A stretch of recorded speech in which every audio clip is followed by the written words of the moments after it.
ಆಸ್ಪತ್ರೆಯ ವೈದ್ಯರು ಮತ್ತು ಸಿಬ್ಬಂದಿಗಳು ನಮ್ಮಿಂದ ಸಾಧ್ಯವಿಲ್ಲ, ಬೇರೆ ಆಸ್ಪತ್ರೆಗೆ ಕರೆದೊಯ್ಯಿರಿ ಎಂದು ಕೈಚೆಲ್ಲಿದರು. ಆದರೆ 108 ಆಂಬ್ಯುಲೆನ್ಸ್ನಲ್ಲಿ ಅವಳಿ ಮಕ್ಕಳ ಹೆರಿಗೆ ಮಾಡಿಸಿ ಬಾಣಂತಿ ಮತ್ತು ನವಜಾತ ಶಿಶು ಹಾಗೂ ಸಂಬಂಧಿಗಳಿಗೆ ದೇವರಾಗಿ ಕಂಡರು ಆಂಬ್ಯುಲೆನ್ಸ್ ಸಿಬ್ಬಂದಿಗಳು. ಹೌದು, ಇಂಥದ್ದೊಂದು ಅಪರೂಪದ ಗಳಿಗೆ ಕೂಡಿ ಬಂದದ್ದು ವಿಜಯನಗರ ಜಿಲ್ಲೆಯಲ್ಲಿ. ಹೊಸಪೇಟೆ ತಾಲೂಕಿನ ಕೆರೆ ತಾಂಡಾದ ಲಕ್ಷ್ಮೀಬಾಯಿ ಎಂಬ ಮಹಿಳೆ ನಿನ್ನೆ ರಾತ್ರಿ 12:30 ಸುಮಾರಿಗೆ ಹೆರಿಗೆ ನೋವಿನಿಂದ ಬಳಲುತ್ತಿದ್ದರು. ಮಹಿಳೆಗೆ ಹೆರಿಗೆ ನೋವು ಕಾಣಿಸಿಕೊಳ್ಳುತ್ತಿದ್ದಂತೆ 108 ಆಂಬ್ಯುಲೆನ್ಸ್ಗೆ ಕರೆ ಮಾಡಿದ ಸಂಬಂಧಿಗಳು ಹೆರಿಗೆಗಾಗಿ ಕಮಲಾಪುರ ಸರ್ಕಾರಿ ಆಸ್ಪತ್ರೆಗೆ ದಾಖಲಿಸುತ್ತಾರೆ.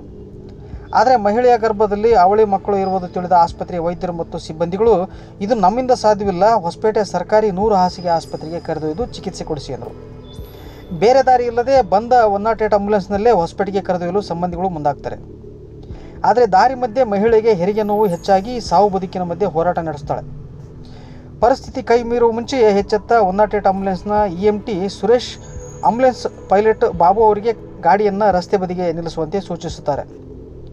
ಸುರೇಶ್ ಜಾಣ್ಮೆಯಿಂದ ಮಧ್ಯರಾತ್ರಿ 1:25 ತಾಯಿ ಲಕ್ಷ್ಮೀಬಾಯಿ ಹೆರಿಗೆ ಹೆಣ್ಣು ಮಗುವಿಗೆ ಜನ್ಮ ನೀಡುತ್ತಾಳೆ. ಮತ್ತೆ 1 ಗಂಟೆ ನಂತರ ಮತ್ತೊಂದು ಗಂಡು ಮಗುವಿಗೆ ಜನ್ಮ ನೀಡುತ್ತಾಳೆ ತಾಯಿ ಲಕ್ಷ್ಮೀಬಾಯಿ. ವೈದ್ಯರು ಇದು ಕಷ್ಟ ಎಂದು ಹೇಳಿದ ಪ್ರಕರಣವನ್ನು ಒಂದು ಆಂಬ್ಯುಲೆನ್ಸ್ನ EMT ಮತ್ತು ಪೈಲಟ್ ಸಲೀಸಾಗಿ ನಿಭಾಯಿಸಿದ್ದಕ್ಕೆ ಬಾಣಂತಿ ಮಹಿಳೆಯ ಸಂಬಂಧಿಗಳು ಇವರ ಕಾಲಿಗೆ ಎರಗಿ ಅಭಿನಂದನೆ ಸಲ್ಲಿಸುತ್ತಾರೆ.